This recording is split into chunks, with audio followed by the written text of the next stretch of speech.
জন্য আমি ভাবতে পারি যে আমি কীর্তন করতে বারবার পারছি, কারণ গোবিন্দের যদি কৃপা না থাকতো আমি আজ এই আসনে এসে দাঁড়িয়ে আপনাদের সকলকে কীর্তন পরিবেশন করতে পারি। এই বাবা যেমন ইহলোক ছেড়ে সকল আত্মীয় স্বজন বন্ধু বান্ধব সকলকে ত্যাগ করে দিয়ে চলে গেছে কোথায় না একটি গৌর গোবিন্দের চরণে আশ্রয় পাবো বলে। গৌরী গোবিন্দের চরণে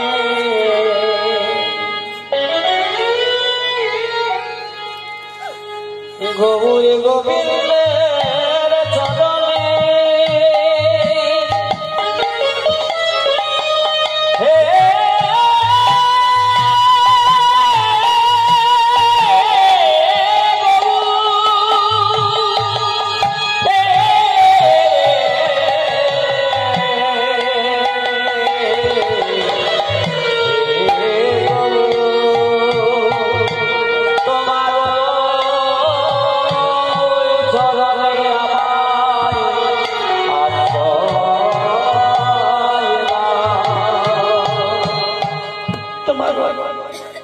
আমি গান করতাম, গান করতে করতে একটু অসুবিধা হয়েছে, কতজন কত কি বলেছে, আমি ভাবতে পারি যে আসলে গান পরিবেশন করতে পারবো। এইটাই কিন্তু আমার শরীর খারাপের পর প্রথম আসল। আজকে আমি আপনাদের এখানে এসেছি, এবার যেন আস্তে আস্তে আবার আগেকার মতো জায়গায় যেতে পারি। 9 মাস ধরে আমি বাড়িতে বসেছিলাম, কোনো জায়গা বেরোতে পারি। আমি স্বপ্নেও ভাবতে পারি যে আবার আমি কীর্তন করবো, কিন্তু যদি গোবিন্দ রাখে, বলে না কথা আছে রাখে হরি তো মারে, যদি হরি রাখে তো কারো মারার সাধ্য নেই।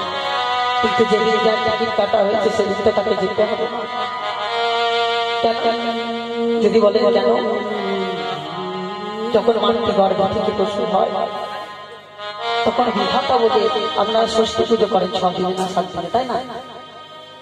সেদিন কিন্তু বিধাতা পুরুষ এসে বিধাতা লিখে যায় যে আমি এই হলো কি জগৎ সংসারে কি করবো, কোন লীলা করবো, কিভাবে বেঁচে থাকবো।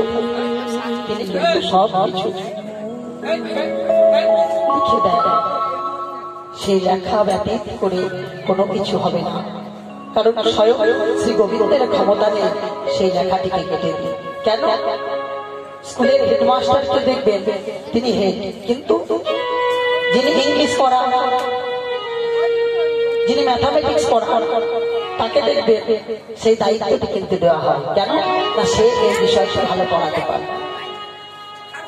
ঠিক সেরকম বিধাতা পুরুষকে সেই দায়িত্বটি দেওয়া আছে। তাই মাঝে মাঝে যা লিখে দেবে সেটি খণ্ডন করার ক্ষমতা তার নাই। কিন্তু হ্যাঁ, গোবিন্দ চরণ যদি মধ্যে থাকে, গোবিন্দ যদি কৃপা করে, আমার গৌর হরি বললে আজকে এখানে কি হচ্ছে, একটা হরিনাম সংকীর্তনের আসর হচ্ছে। কেন? তার এই বাবাই হলো ছেলে পরলোকে গমন করেছে, তার আত্মার শান্তি কামনা, তার আত্মা যেন গৌর গোবিন্দের চরণ একটু আশ্রয় পায়। তাই তো তোমার